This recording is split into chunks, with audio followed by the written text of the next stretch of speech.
Hello everyone, welcome back to the sewing tutorial of extended drop shoulder, which we drafted in the last tutorial.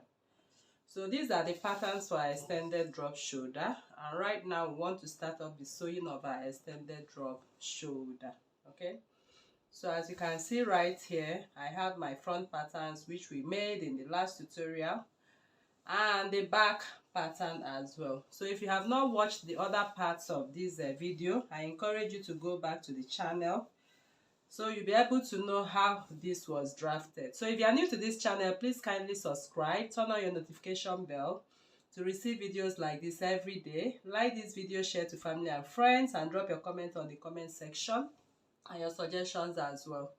So now I'm going to hairstay my fabric. I'm going to use a lace fabric, as you can see right here, and the lace fabric here, I'm going to interface it.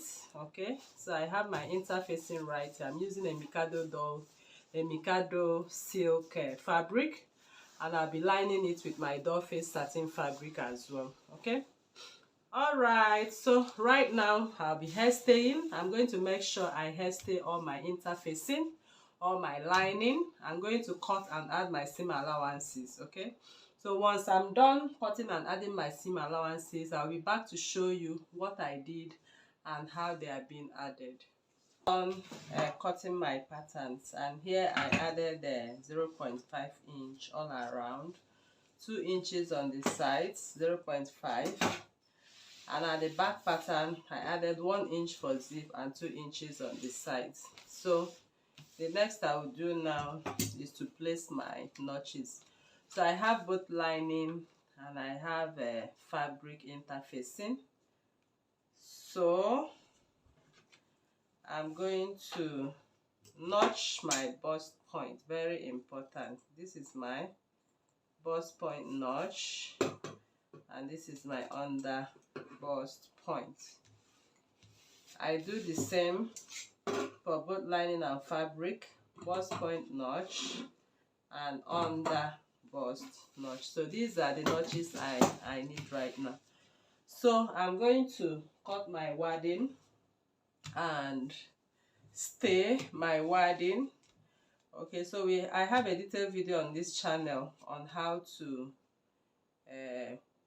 pad your bustier. Okay, so it's very detailed, so you can check out for it on the channel.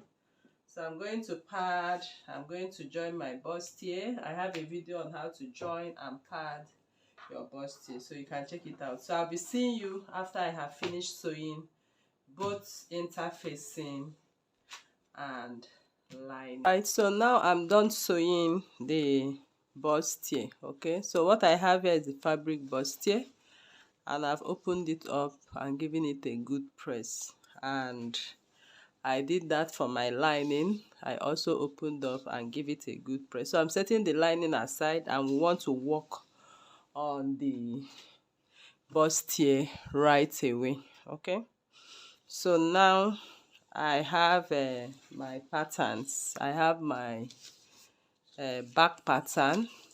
My yoke back pattern has been cut, and I'm going to explain to you how I did that. So I added 0.5 from where we are going to have button. We are going to stitch to hold onto our button. We are going to stitch at 0.5. This is 0.5 to the attaching to the fabric, and here I did not add any seam allowance because we are going to have the seamless. Okay, all right, so the front piece too, as you can see right here, I also added 0.5 all around. This part is on fold. So I'm going to start sewing now. I'm taking off my pattern and I'm sewing the front yoke. So from my front yoke, I cut 2 times of it. Okay, I cut 2 times of it. So this is it. So I have a detailed video on how to sew your yoke, and I have it here on this channel. So I'm going to sew this yoke now off camera, and I'll bring it back to show you how to attach it to the bustier. Right now I'm done sewing the neckline, so I'm going to put them together to find the mid point. Okay, so this is the mid or center front. I'll just place a little notch to the center front, and I'll also merge my bustier together to find the midpoint. I merged it that to that. Okay, that is the easiest way you can find your midpoint. That to that, and I'll place a notch. So now I'll also place my notch on the lining. I'll bring in the lining. I'll also merge the lining together, seam to seam, and find the mid points. Okay, so now it's high time for us to start sewing immediately. So I'm going to come in with my yoke. I'm going to secure with my pin midpoint to midpoint.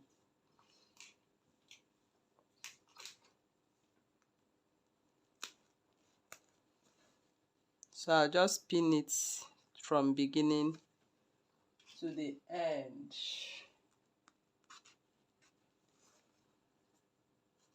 Can you see? So I'm pinning from beginning to the end, and we are going to sew from beginning to the end as well. So make sure you pin